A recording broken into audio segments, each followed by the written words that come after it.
రాష్ట్రంలో ఎన్నికల ప్రచారంగా కూడా భాగంగా అయితే అన్ని నియోజకవర్గాల్లో కూడా ఆయా పార్టీ అభ్యర్థులు అయితే ప్రచారంలో జోరుగా ముందుకు పోతున్నారు.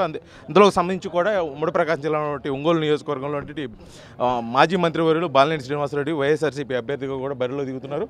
అతను ఇప్పుడు ఈ రోజు కూడా ఒంగోలు నియోజకవర్గంలోని పలు ప్రాంతాల్లో కూడా పర్యటిస్తూ అదేవిధంగా ప్రచారం కూడా ఉన్నారు. ఇటీవల కాలంలో కూడా జరిగిన కొన్ని సంఘటనలు అదేవిధంగా ప్రచారంలో ఏ విధంగా ముందుకు పోతున్నారు, రేపు జరగనున్న సీఎం ప్రోగ్రాం గురించి కొన్ని విషయాలు అయితే మనతో పాటు మాట్లాడేదాని కోసం మనతో పాటు ఉన్నారు. వారు మాట్లాడుతున్నాం. సార్ నమస్తే.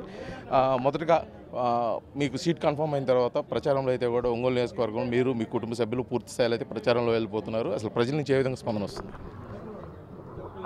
ఎక్కడ పోయినా ప్రజల్లో జగన్మోహన్ రెడ్డి గారు చేసిన పథకాలు ప్రజల్లోకి అందరూ కూడా పేద బడుగు వర్గాల కోసం పెట్టినటువంటి పథకాలన్నీ కూడా వెళ్తున్నాయి. గతంలో ఏ పథకం కావాలన్నా కూడా మధ్యవర్తులు ఎన్ని ఉండేది. ఇప్పుడు డైరెక్ట్గా జగన్మోహన్ రెడ్డి గారు బటన్ నొక్కటం, వాళ్ళ అకౌంట్లో పట్టడం నిజంగా చాలా అందరూ కూడా సంతోషిస్తూ ఉన్నారు. మళ్ళా జగన్మోహన్ రెడ్డి గారు వస్తేనే ఈ పథకాలు వస్తాయి, డైరెక్ట్గా మాకు అందుతాయి అని చెప్పేది ప్రజల్లో విశ్వాసం ఎక్కువ ఉంది.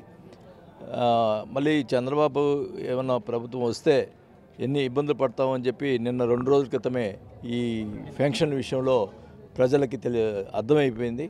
మరి ఈ చంద్రబాబు ప్రభుత్వం వస్తే మళ్ళీ ఇబ్బందులు పడతాం మనం అనేది ప్రజల్లో నాటుకుపోయింది. ఖచ్చితంగా రేపు జగన్మోహన్ రెడ్డి గారి పథకాలు మరి అభివృద్ధి అన్నీ కూడా కలిపి మరి మళ్ళా వైఎస్ఆర్ పార్టీ అధికారులకు వస్తుందనేది ఏమాత్రం సందేహం లేదని కూడా తెలియజేసుకుంటా ఉన్నాం.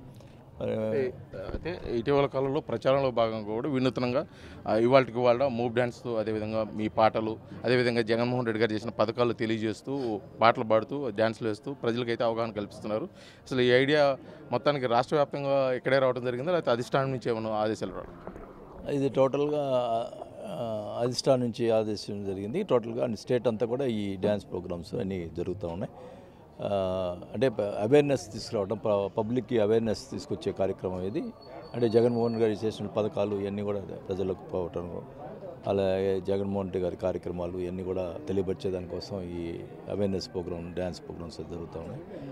25 సంవత్సరాల అనుభవం ఉన్న బాలినేని శ్రీనివాసరెడ్డి రాజకీయాల్లో ఎప్పుడూ లేని విధంగా ఇటీవల కాలంలో ప్రతి ఒక్కరిని కూడా కలుపుకుపోయే మనస్తత్వం ఉన్న బాలినేని శ్రీనివాసరెడ్డి ఇటీవల కాలంలో కొంతమంది ముఖ్యంగా అంచున్నటువంటి నల్లమల్లి బాలు, అదేవిధంగా పెద్దిరెడ్డి సూర్యప్రకాష్ రెడ్డి లాంటి వాళ్ళు పార్టీని వీడిపోవడం, కొద్దిగా పార్టీకి ఇబ్బందికరమైన వాతావరణం, వాళ్ళు పోతూ కూడా కొన్ని విమర్శలు కూడా చేయడం జరిగింది. దానిపై మీరు ఇప్పుడు దాకా నేను ఒకరి గురించి పార్టీ విమర్శించలా. మొన్న నల్లమల్లి బాలు అని అతను ఏదేదో మాట్లాడినాడు. నేను అడుగుతున్న ఈ తెలుగుదేశం నాయకుల్ని, ఇదే జనార్దన్ని, ఈ నల్లమల్లి బాలు విషయంలో చెన్నైలో 5 కోట్లు డబ్బులు పట్టుకుంటే ఆ డబ్బులు నాయని చెప్పి హవాలా మంత్రి అని చెప్పి ప్రచారం చేసినటువంటి జనార్దన్ మళ్ళీ అదే నల్లమల్లి బాలుని పార్టీలో తీసుకుంటే నువ్వేమీ ప్రజలకి సమాధానం చెప్తావు? అంటే హవాలా ఆ డబ్బులు నాదన్నావు, ఆ క్యాండిడేట్నే నువ్వు ఇప్పుడు పార్టీలో చేర్చుకున్నావు అంటే ఆ డబ్బులు ఎవరికి? ఈరోజు ఏం మాట్లాడతావు దానికి సమాధానం? అప్పటికి అతను డబ్బులు పట్టుకుంటే అతను మా పార్టీ అతను అని చెప్పాను డైరెక్ట్గా. నేను అతని డబ్బులు అయింది అంటే నేను మా పార్టీలో ఉన్న కార్యకర్తల కోసం నేనేమీ తప్పించుకోలేదు ఆ రోజు. ఈరోజు నువ్వేం మాట్లాడతావు? ఈరోజు నేను చెప్పిన రీతిలో నువ్వు చెప్పగలవా?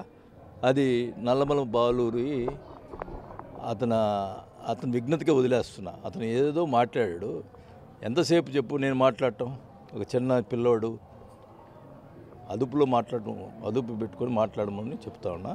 అది మంచి పద్ధతి. మొదటి నుంచి కూడా మీకు అనుచరుడిగా ఉన్నటువంటి మీరే గురువు అని చెప్పుకున్నటువంటి పెద్దిరెడ్డి సూర్యప్రకాష్ రెడ్డి పోతూ కూడా కొన్ని అవినీతి ఆరోపణలు, అదేవిధంగా ఎన్నడూ లేని విధంగా మీ మీద అయితే కొత్త చెడు ప్రచారంగా కూడా పూనుకున్నారు. అసలు దాంట్లో ఏంటంటారు? గ్యాప్ ఎందుకు వచ్చింది?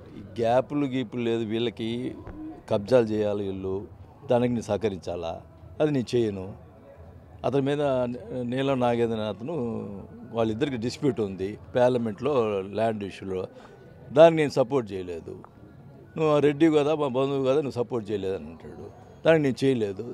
అది నా తప్ప? అంటే కబ్జాలు చేస్తుంటే నేను చూస్తూ ఉండాలనా? దానికి ఇప్పుడు నీలం నాగేంద్ర కూడా సమాధానం చెప్పాలా? Okay sir. అయితే రేపు ముఖ్యమంత్రి వైఎస్ జగన్మోహన్ రెడ్డి జిల్లా పర్యటన 3 రోజులు అవుతుంది. కందుకూరు, అదేవిధంగా పొదిలి, దర్శి, మళ్ళీ చీరాల కూడా ప్రోగ్రాం ఉంది. ఆ ప్రోగ్రాం సంబంధించి ఎటువంటి ఏర్పాట్లు చేయనున్నారు? ముఖ్యంగా వైఎస్ఆర్సీపీ క్యాడర్ ఏ విధంగా ముందుకు మొత్తం ఇందాకనే ఇప్పుడు మార్నింగ్ పొదిల దగ్గర కొనకొండమిట్ట రోడ్లో మీటింగ్ జగన్మోహన్ రెడ్డి గారిది 7వ తేదీ ఈవినింగ్ 4:30కి మీటింగ్ జరుగుతుంది. దానికి సంబంధించినటువంటి ప్రోగ్రాం సంబంధించినటువంటి అన్నీ కూడా పర్యవేక్షించడం జరిగింది. మరి ఒంగోలు నుంచి కూడా దాదాపు 15-20 వేల మందితోటి మేము ఒంగోలు నుంచి ప్రజలు కూడా అక్కడికి వెళ్తున్నారు. ఆ మీటింగ్కి దాదాపు 2 లక్షల మందిని ఆ మీటింగ్కి హాజరవుతారని కూడా తెలియజేసుకుంటా ఉన్నాం.